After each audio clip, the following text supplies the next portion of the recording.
Presentasinya 10 menit ya. Ah, ada Presentasi 6, Pak. 10 menit. Sudah. Oke. Hah, 10 menit. Waduh, oke. Ini kok masih boleh nyontek-nyontek dikit gak? Nggak boleh ya? Boleh. Oh, boleh. Oh, saya nggak hafal. Oke. Em, selamat malam. Selamat malam, Bapak Ibu dosen yang saya hormati. Terima kasih sudah berkenan hadir pada seminar proposal saya yang berjudul Pengaruh Kebijakan Dividen, Likuiditas, Kepemilikan Manajerial, dan Profitabilitas terhadap nilai perusahaan pada perusahaan sektor konsumer cyclicals yang terdaftar di Bursa Efek Indonesia tahun 2018-2023 yang disusun oleh saya sendiri, Angel Melia. Yang pertama kita bahas tentang latar belakang. Eh, itu sektor yang saya bahas itu sektor consumer cyclicals. Dia memiliki peran penting dalam perekonomian Indonesia, terutama pada sensitivitasnya ya terhadap siklus ekonomi. Jadi kalau misalnya industri seperti otomotif, pakaian, barang rumah tangga, jadi kalau misalnya dia mengalami perubahan permintaan signifikan, dia sesuai sama kondisi ekonomi. Jadi bisa dilihat data data yang menunjukkan bahwa sektor ini terus mengalami pertumbuhan di tahun 2018 dan 2019 dia mengalami penurunan di tahun 2020 akibat pandemi COVID-19. Jadi pandemi ini memberikan dampak yang besar terhadap sektor ini eh, yang terlihat dari penurunan PDB tahun 2020, tapi pemulihannya mulai terlihat di tahun 2021 hingga 2023, 2022 dan 2023 itu mengalami naik secara perlahan. Em, Oke, kalau yang terus untuk ini ada grafik IHSG. Kalau dari garis merah itu menunjukkan pergerakan IHSG selama periode berjalan 2018 hingga 10 Maret 2023. Terlihat fluktuasi IHSG ya, bisa dilihat ini ada fluktuasi IHSG dengan penurunan signifikan sekitar tahun 2020. Kemudian IHSG meningkat tahun 2021 dan stabil dengan sedikit penurunan setelahnya. Oke, terus ini ada area biru, dia menunjukkan rata-rata nilai perdagangan saham per bulan. Lonjakan terjadi, dan lonjakan itu terjadi sekitar tahun 2021. Dia mencerminkan peningkatan aktivitas perdagangan saham. Kalau untuk grafik sebelah kanan, itu grafiknya membandingkan kinerja IHSG dari garis hitam nih dengan beberapa sektor di Bursa Efek Indonesia, termasuk sektor energi, teknologi, consumer cyclicals, dan lainnya. Jadi sektor consumer cyclicals itu apa namanya, yang dari sini, yang warna hijau cerah, terlihat dari sektor ini menunjukkan fluktuasi cukup besar terhadap selama periode tersebut, namun tetap lebih stabil dibandingkan sektor lain selain energi, seperti energi. Jadi ini mencerminkan sensitivitas sektor consumer cyclical terhadap ekonomi makro. Berikut adalah rumusan masalah dari masing-masing variabel saya. Jadi apakah kebijakan dividen, likuiditas, kepemilikan manajerial, dan profitabilitas itu berpengaruh terhadap nilai perusahaan pada perusahaan sektor consumer cyclicals yang terdaftar di BI tahun 2018 hingga 2023. Dan ini adalah eh, tujuan penelitiannya untuk mengetahui apakah pengaruh kebijakan dividen, likuiditas, kepemilikan manajerial terhadap em, nilai perusahaan sektor consumer cyclicals yang terdaftar di BI tahun 2018 hingga 2023. Ini ada manfaat penelitian dari masing-masing dari bagi perusahaan. Itu dia diharapkan untuk memberikan manfaat ya bagi pihak perusahaan untuk mengidentifikasi di antara faktor-faktor yang saya teliti itu yang mana yang paling signifikan mempengaruhi nilai perusahaan. Kalau bagi masyarakat itu diharapkan bisa memberikan informasi, jadi bisa memberikan wawasan kepada masyarakat terkait literasi keuangan. Hmm, ada bagi ilmu pengetahuan itu itu diharapkan diharapkan penelitian ini mampu memberikan informasi dan kontribusi dalam pengembangan ilmu pengetahuan terutama dalam bidang manajemen keuangan. Dan bagi penelitian selanjutnya diharapkan penelitian ini dapat menjadi sumber referensi bagi penelitian selanjutnya yang tertarik untuk mengembangkan penelitian ataupun melanjutkan penelitian. Terus yang terakhir ada kontribusi kebijakan diharapkan penelitian ini bisa ngasih bahan pertimbangan bagi pihak B ataupun pihak yang bersangkutan. Oke, selanjutnya ada tinjauan pustaka. Ini ada teori sinyal kalau kita simpelkan ya. Ini tuh kayak kode rahasia. Jadi kalau misalnya perusahaan itu bagi dividen, itu kayak sinyal, itu kasih sinyal ke investor kalau perusahaan itu itu sehat dan punya duit yang cukup. Jadi investor itu percaya sama perusahaan itu. Terus kebijakan dividen itu dibagi jadi ada 4 teori tersendiri. Teori ini kalau dividen irrelevance ya, kita simpelnya itu misalnya perusahaan itu bagi dividen atau enggak, itu sebenarnya nggak ngaruh ke nilai perusahaan. Jadi yang penting gimana perusahaan itu menghasilkan uang, bukan soal bagi-bagi duitnya. Kalau teori bird in hand, investor itu teori di mana investor lebih suka dividen yang pasti. Jadi bukan daripada cuma janji keuntungan di masa depan. Jadi kayak pepatah burung di tangan itu lebih berharga dibandingkan dua burung di semak-semak. Selanjutnya ada teori tax preference, itu soal pajak. Investor lebih suka perusahaan yang nggak bagi dividen karena dividen itu kena pajak. Kalau perusahaan simpen duitnya, keuntungan itu bisa naik dan harga saham juga naik tanpa kena pajak langsung. Kalau clientele effect, investor tuh punya selera yang beda-beda. Ada yang suka dividen besar, ada yang suka dividen kecil, atau bahkan ada yang nggak suka dividen. Jadi perusahaan itu bakal punya penggemar yang cocok dengan kebijakan dividennya. Eh, Kalau untuk nilai perusahaan, ini kayak harga perusahaan kalau mau dijual. Jadi kalau misalnya perusahaannya tinggi, berarti ya perusahaan itu keren. Ya banyak yang percaya dan dianggap punya masa depan. Terus untuk dividen itu bagian dari keuntungan perusahaan yang dibagi ke pemegang saham. Anggap Anggapan kita punya kue, jadi kita kasih potongan kue itu kita potong, terus kita bagi-bagi ke teman-teman yang ikut beli bahan untuk bikin kue. Kalau likuiditas itu kayak uang tunai yang gampang dipakai. Jadi kalau perusahaan itu punya likuiditas yang tinggi, berarti dia gampang bayar utang atau beli barang tanpa ribet. Kepemilikan manajerial itu artinya bos-bos atau manajer yang di perusahaan punya saham di perusahaan itu. Jadi mereka itu ikut main saham di tempat kerja mereka. Jadi supaya lebih semangat dan mengelola perusahaan dengan baik. Terus untuk profitabilitas ini seberapa jago perusahaan cari duit, cari untung. Jadi kalau profitabilitasnya tinggi, berarti dia pintar bikin duit lebih banyak daripada biaya yang dikeluarin. Berikut adalah penelitian terdahulu dari masing-masing variabel saya. Kebijakan dividen ada dari Astuti Yuli Setiani menyatakan bahwa kebijakan dividen berpengaruh positif dan signifikan. Dan berbanding terbalik terhadap penelitian Yosef Saifur Rahmat, menyatakan bahwa kebijakan dividen berpengaruh negatif dan tidak signifikan. Semua variabel saya itu saya lampirkan em, penelitian yang dua-duanya berbanding terbalik. Jadi ada yang berpengaruh positif dan signifikan dan ada yang negatif dan tidak signifikan. Likuiditas ada penelitian dari Putu Ayu Evrilia Rosa menyatakan bahwa likuiditas berpengaruh positif dan signifikan. Sedangkan Tutik Alawiyah menyatakan bahwa likuiditas berpengaruh negatif dan tidak signifikan. Dan kemudian ada juga dari kepemilikan manajerial berpengaruh positif dan signifikan itu dinyatakan oleh Aprilia Anita dan Arif Yulianto. Sedangkan Nimbade Apriantini menyatakan bahwa kepemilikan manajerial itu berpengaruh negatif dan tidak signifikan. Untuk yang terakhir, variabel terakhir profitabilitas itu Ni Ayu Ketut Desi Wirani menyatakan bahwa profitabilitas berpengaruh positif dan signifikan. Dan sedangkan penelitiannya Dava Adiasta dan Sri Sudarsi menyatakan bahwa profitabilitas berpengaruh negatif dan tidak signifikan. Ini adalah kerangka pemikiran saya kalau dari gambarnya kebijakan dividen sebagai variabel satu, likuiditas sebagai variabel kedua, kepemilikan manajerial sebagai variabel ketiga, dan profitabilitas sebagai variabel keempat.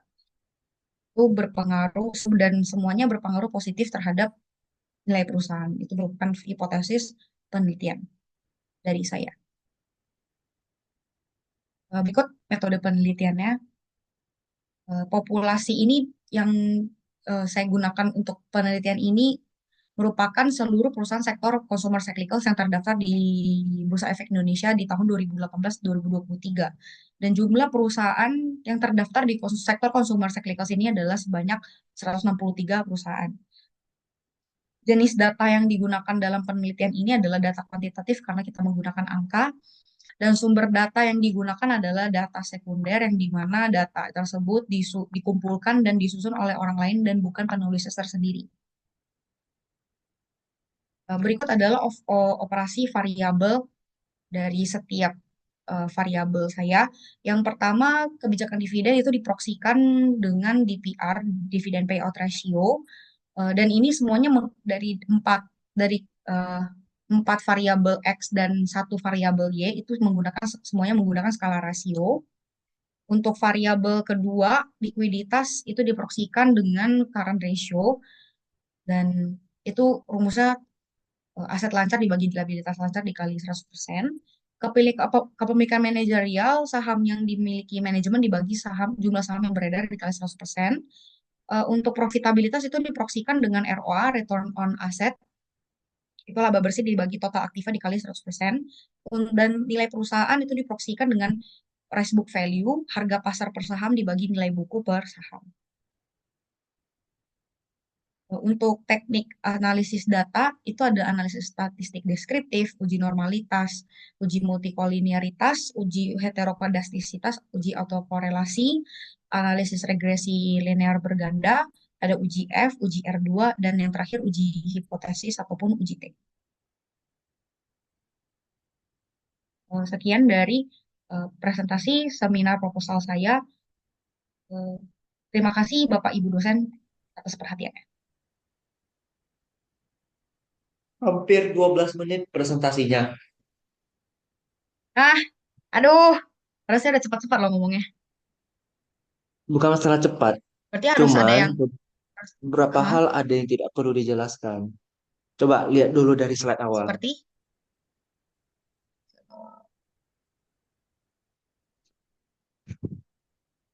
nih,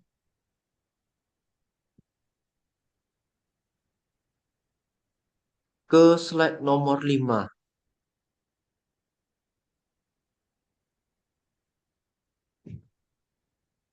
terlalu banyak kan tulisannya. Ini cukup ditampilkan aja, tidak perlu dibaca. Oh, oke. Jadi, jadi saya ngomongnya gimana? Nah, ini merupakan rumusan masalah saya gitu kah? Iya, Oh, berarti tujuannya juga dong. saya sama. Oke. Manfaat. Slide 7 juga sama ya. Slide, ya, slide 7 ini nggak usah dibaca semua, cukup bilang aja berikut adalah manfaat penelitian ini. Kita lompat pergi ke slide nomor, coba nomor 10. 10.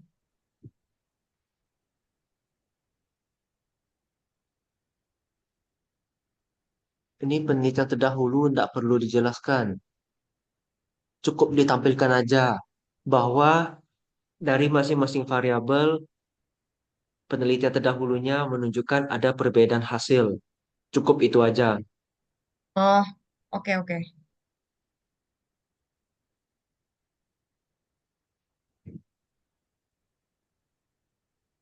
Lanjut, lihat halaman berikutnya. Mhm,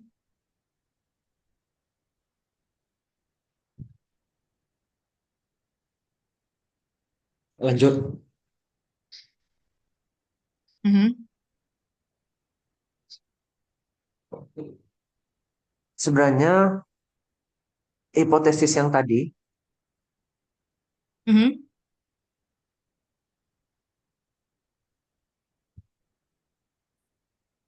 ya, yang ini kan sudah mhm. terwakili melalui gambar yang kerangka tadi. Jadi nggak perlu lagi dituliskan sebenarnya. Sudah pakai gambar. Oh, oh, ya udah. Berarti itu ini hapus aja nggak apa-apa ya berarti. Hapus.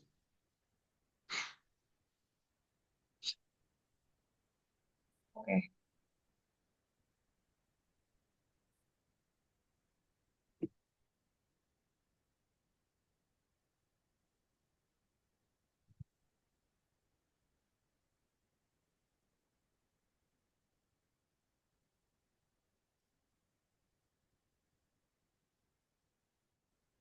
Untuk operasional variabel berarti juga kayak kasih tunjuk aja gitu berarti. Iya, Wah, oh bisa lah. Kurang dari 10 menit berarti aku kalau kayak gitu. ya. Lanjut slide 15. Ini, ini berarti mau jelasin apa? Aku nggak tahu juga sih. Jadi aku cuma sebutin aja. Cuma sebutin aja. Oh, oke oke. Apalagi, kira-kira ada yang mau ditanyakan? Em, Berarti kalau udah selesai kan kok ini kita perlu terka-terka nggak nanti pengujian nanya apa gitu. Maksudnya kayak kita harus persiapin itu juga nggak? Maksudnya gimana? Eh, kan kita ada kan kita udah persiapin ini nih PPT-nya. Terus kita perlu persiapin juga kayak misalnya nanti pengujinya bakal nanya ini nih gitu. Kayak gimana ya? Susah dikatakan Aku penguji juga mau bingung tanya sih. apa. Susah dibilang penguji tanya Kenapa? apa karena random pertanyaan penguji ini. Dan kalau sempro bukan Oh, pertanyaan ya. Dia lebih konfirmasi aja. Konfirmasi mengapa harus pakai variabel oh, ini, kenapa harus begini, kenapa harus begitu. oke lah. Ya sifatnya hanya diskusi itu kalau sempro. Oh, kirain ada nanya-nanya gitu. Nanya pasti ada, tapi bukan nanya yang seperti Hmm, sidang. oh, oke oke. Oke. Udah sih nggak ada sih kok. Kalau saya lihat kamu kan udah lumayan paham ya, jadi apalagi yang mau dibahas? Kenapa? Ya, kamu kan udah paham materinya, jadi apalagi yang mau dibahas? Hmm, kirain harus kirain bakal sangat menakutkan gitu sih. Aku jadi saya deg-degan juga tadi. Ya nggak apa-apa. Dadakan tuh Oke. lah yang bikin kita hidup. Iya benar. Kalau Oke. jantung udah nggak berdetak, kalau jantung sudah tidak berdetak, ya sudah nggak bernyawa namanya. Oh iya, siap-siap. Berikan saya alasan kenapa kamu memilih variabel-variabel yang ada di X1 sampai X4. Eh Kalau untuk ini, oke, oke. Kalau alasannya, saya mengambil, awalnya saya ambil semua eh, variabel-variabel ini dapat dapat dari ilmu yang saya dapatkan saat belajar metopel, metode penelitian. Jadi kita bikin tabulasi. Jadi kita ada research dulu di Google Scholar. Aku untuk variabel Y-nya udah pas saya ambil nilai perusahaan, terus saya cari perusahaan di Google Scholar, terus di situ ada keluar banyak apa namanya sumber-sumber jurnal di sana. Jadi saya bikin tabulasi, saya ambil variabel yang sedang-sedang, jadi yang nggak dibilang dikit yang teliti itu enggak, dibilang banyak yang teliti itu juga enggak. Jadi dikumpul jadi satu, saya jadi dapatlah kebijakan dividen, likuiditas, kepemilikan manajerial sama profitabilitas.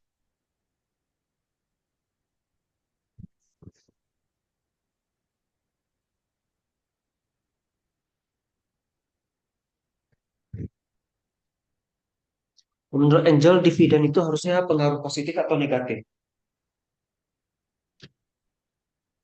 Kalau menurut saya ke- kebijakan dividen atau dividen. Ya, kebijakan dividen sama yang dividen kita anggap di sini. Hmm, kalau menurut saya kebijakan dividen harusnya berpengaruh positif terhadap nilai perusahaan sih. Kalau pengaruh positif itu hipotesisnya pakai teori apa? Pakai teori ini di DPR. Ya, maksudnya kan ada teori irrelevan, bird in hand, preferensi pajak, yang mana satu? Oh, maksudnya aku disuruh pilih atau gimana kok? Saya nanya, saya penguji kan? Hmm, iya sih. Maaf ya. Oke. Em, bird in hand sih. Berarti bagilah dividen sebanyak-banyaknya. Eh, ya kalau ada. Terus kepemilikan manajerial. Kenapa dikatakan harus ada saham manajer di sana? Memang kalau nggak punya saham manajer ada masalah apa? Eh, Pemilikan biar ini sih biar sebagai motivasi balik lagi ke motivasi kerja sih. Jadi kalau mereka punya wewenang punya apa ya saham di sana jadi mereka bisa punya wewenang gede terhadap Bukan lagi itu, kemajuan perusahaan itu. Anja ada pakai teori agensi nggak? Enggak, sinyal aja. Ya, oke. Nanti kalau sudah siap sempurna kita tambah teori agensi aja karena lebih cocok untuk variabel Oh, kepemilikan manajerial. Sinyalnya tetap pakai. oh, oke. Kalau Bentar, misalnya catat. manajer banyak punya saham, berarti manajer Hmm, punya terlalu banyak kepentingan dalam perusahaan. hmm, Gimana tuh? Kepentingan pribadi jadinya, bukan kepentingan untuk perusahaan lagi. oke. Iya sih, masuk akal. Ada nggak peraturan yang mengatakan standar jumlah komposisi saham untuk kepemilikan manajerial maksimal berapa persen? Terus dipikirkan.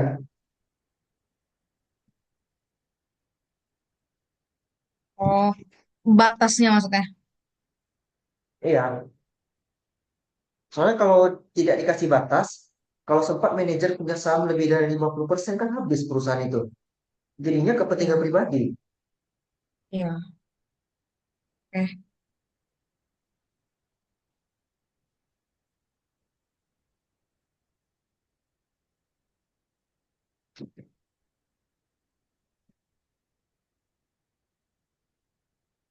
Oh ya, di slide awal ini tulis nama Mhm. dosen pembimbing.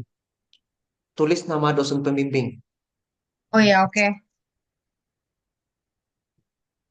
Gak kepikiran. Bentar ya.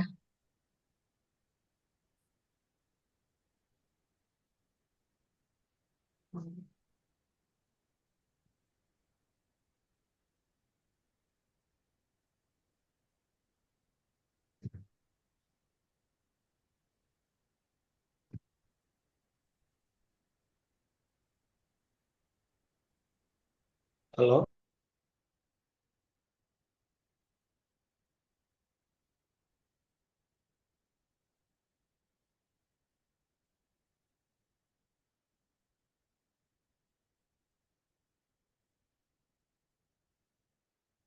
Berarti ini pakai apa kok? Pakai ini kan, yang nomor yang koko kasih kan di grup.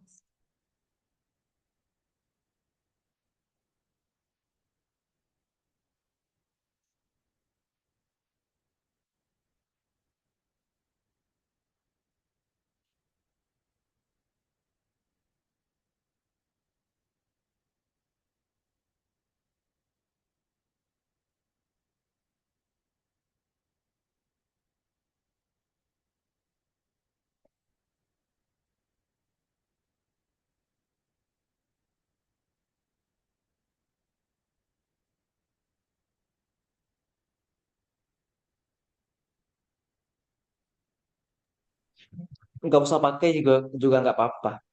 Cukup nama saya aja. Oh, oke.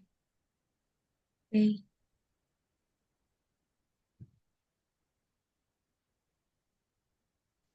Kira-kira ada yang mau Angel tanyakan? Sudah cukup. Ya oke. Oke. Aku stop share aku.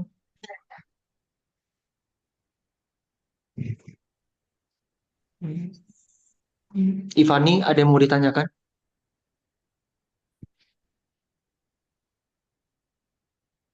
Ya.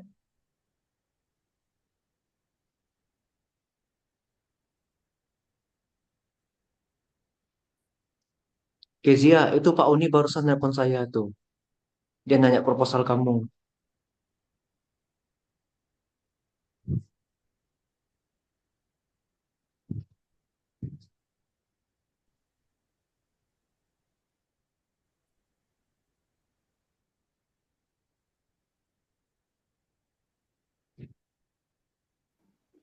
Proposalnya kenapa kok? Suaranya kecil kali, nggak dengar. Wah, ya. Halo, dah cukup kedengar nggak? Ya, ya sudah Oh, terdengar. itu proposalnya Pak Pak Oni nanya apa kok? Pak Uni kan biasanya nguji pemasaran. Ini baru pertama kali dia nguji keuangan. Jadi dia tanya-tanya ke saya tadi. Oh, Dia kirimlah proposal kamu ke saya. mm-mm.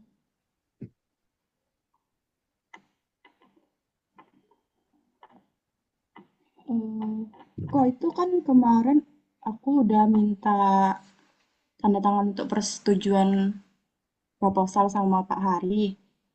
Itu Mm-mm. dia kemarin kertasnya rusak. Jadi aku mau Mm-mm. minta lagi, boleh nggak scan aja gitu kan. Kata Pak Hari bilang sama pengujinya, bilang aja dia lagi di luar kota jadi nggak bisa tanda tangan. Kayak gitu nggak apa-apa kok. Nggak apa-apa. Nggak apa ya. Oke.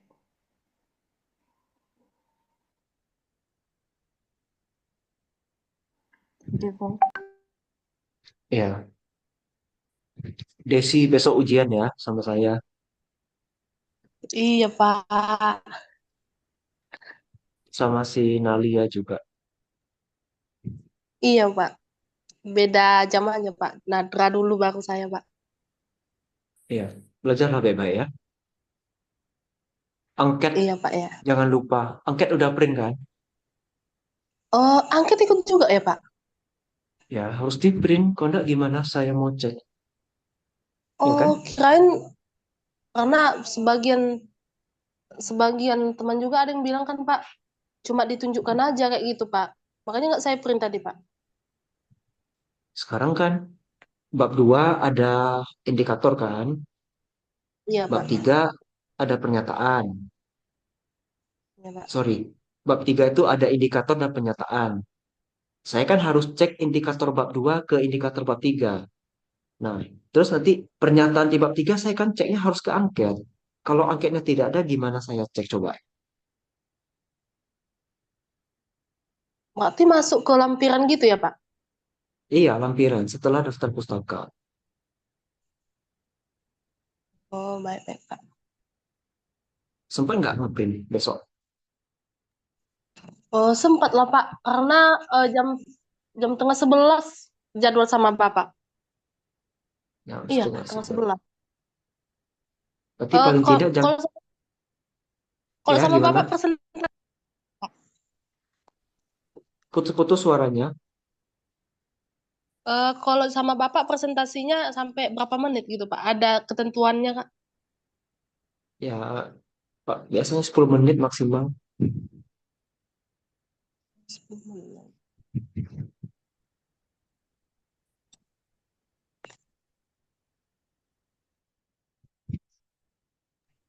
Udah deg-degan soalnya, Pak.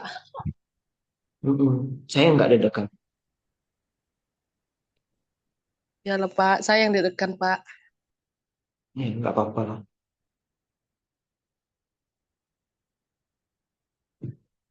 Oke, ini Zoom-nya udah mau habis juga. Ini saya close ya.